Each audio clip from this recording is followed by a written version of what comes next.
Is that shorts or an underwear? That's shorts. Looks like your underwear. Okay, so up top, that's me from late 2005 to 2011. As you can see, I'm like really skinny, undernourished. I was running all day long. I could have died of a heart attack, in my opinion. Yeah. And on the right there, that's me in 2019. I think it's May of 2019. Look at the healthy man. Look at the contrast. Actually, actually now in May of 2019, I'm probably the chubbiest I've been since 2005.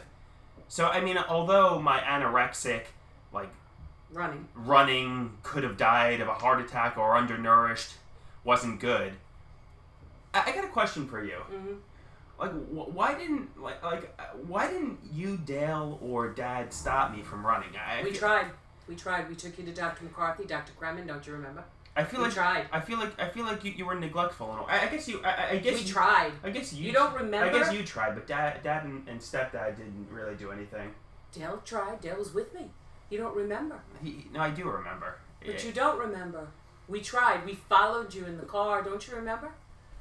I feel like only when I started, saying ridiculous things in 2011. That's when action was taken. You know what I mean? You fought us every step of the way. We would do everything and anything to get you. Not Dr. Kremen tried. Dr. McCarthy actually even told you some stuff. No, let's not mention. I'm going to post this. So let's not mention doctors' names. But yes, your doctors told you. Several doctors. There was another doctor too, right here in Massapequa, that told you got to stop. You wouldn't listen to anybody. You were 18. You can't force an 18-year-old to stop doing something. You can't. Why do you think I was doing it? It was escape. It was escapism. I think there was like a lack of control. I wanted to. I didn't have. Control and escapism. It's an escape. And I think the bullying that I went through in middle and high school increased my social anxiety and agoraphobia.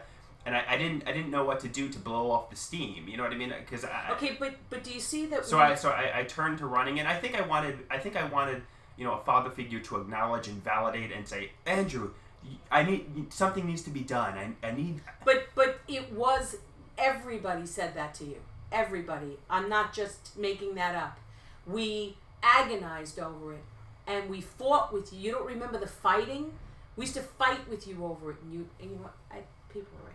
We used to fight with you over it, and you would argue and fight and carry on. There was fights every day over it, and you just try to get you to eat, try to get you to not run. We tried to do everything, and you just refused. You were addicted to running. So thank God I didn't die, right? Thank God. Yes. Thank God. Do you think that I wasn't so terrified of that? And I think I replaced the running addiction with the video and internet addiction. You did. And you did. And I know you say internet addiction is like heroin addiction and it's bad, but I disagree. I think internet addiction isn't life-threatening. This isn't going to. Yes, it is. It threatens your existence. Maybe not your physical, but your mental existence. And where you're going to be. No. I agree, but I wasn't exactly mentally healthy when I was running either. No, I'm not saying that. So that wasn't good for my mental health either. No. But I agree. My internet art isn't good for my mental health. But it also makes you a prey for predators on the internet, and That's you know true. exactly who I'm talking about. Yeah. And you almost get addicted to that attention, negative attention. It's like a child that a little child, when they're not getting attention, they will do bad things to get punished because it's attention. They don't care if it's good attention or bad attention. They just want attention. And this craving of attention and this need to put yourself out there to the bullies, and that's what you do on the internet, because everybody on the internet is basically bullies. That's not true. The majority. I do like the likes and comments, and I love interactions with positive people. There are plenty of. People don't spend the time that you spend on the internet. People don't do that because they have jobs, they have lives, and they're busy. So, this need for this constant like and dislike and validate. It becomes an addiction. And if you don't get that addiction, my sister has a family member on her. What do you think the people in college where I was going to school thought when they saw me like when I was really skinny? Do you think they thought I was like dying of something? They probably thought you had AIDS. Or cancer or something. Cancer or AIDS, yes. Because you look, I've seen people that skinny where their arm, you see the way your arm is in that picture? Yeah. Their leg is that skinny. It's just a bone. And basically that's what your arms are, they're just bones. So, you know, you have to think about that, what a hard time that was, and you have to think about that, you know, there are several types of addictions, and they all can become toxic to your life.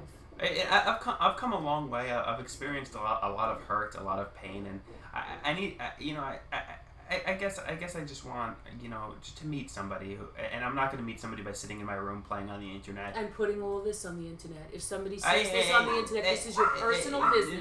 This is your personal business. I feel like there are a lot of like because I've experienced a lot of hard times that it's hard to relate to people that have experienced good times. Do you know what I mean? Everybody has. Maybe it's PTSD, but I feel like I just don't relate to anyone anymore. I feel like I feel so different, and like I've been through horror. You know what I mean? And it's just like you feel damaged. I feel damaged, defective, like I'm wearing the mental. But you're not. You're not. It's in the damage is in here. The damage is in here. You've got to take the bull by the horns and move ahead. Just move ahead and think positive. Day after day, get up and think positive. The more you sit, the more you do this over and over and over, the more you're... What is that over there? What do you mean? Right there. What are you talking about? When did you get that? Get what? That little blue thing. What are you talking about? The little camera thing right there. The webcam? When did you get that? A few months ago. You know about that. I know about this. What webcam? This. I didn't know about this. This right here? Mm-hmm. You know exactly about it. I told you. You yelled at me about it months ago. I thought it was this. That thing? Is this on? Is this taping? Yeah, of course you know it is. I told you it was taping. I don't want to be in this nonsense. Do another one. I don't want to be in this nonsense. Because if you feel compelled to put your personal life out there, that's your business.